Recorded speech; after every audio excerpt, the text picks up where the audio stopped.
Let's start with looking at the malware detection alert.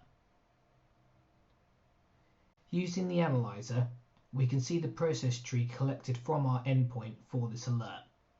We can see that Microsoft Word has spawned Office Updater, which in turn has created 3 more child processes, conhost, rundll32 and rubius.exe respectively. This is definitely not normal behavior from Word, so I'm suspicious of all of these child processes. Let's head back to the detection table and dig a little deeper. If we take a look at the Kerberos traffic rule alerts, we can see the updated process and rubius.exe again.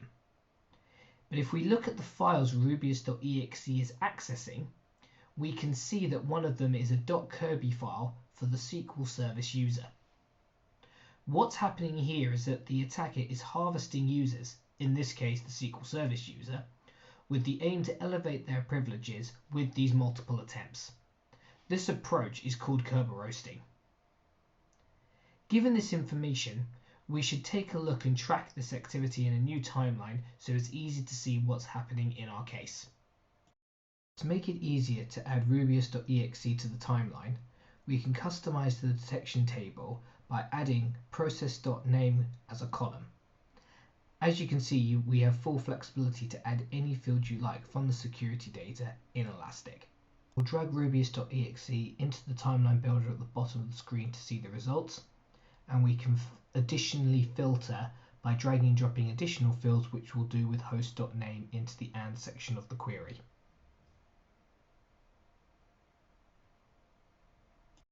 In the timeline, we can pin alerts of a particular note to highlight their significance, which in our case is the malware alert at the top. As we know the attacker is trying to elevate their permissions, let's try and find out how. We've already looked at the files in Rubius, so let's take a look at the files for the updater process.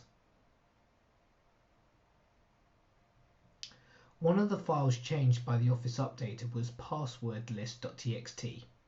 This was likely used to crack the SQL Service user we identified from the Rubius file event earlier. Now we're getting more suspicious about the Office Updater and that it could be a command and control or C2 agent.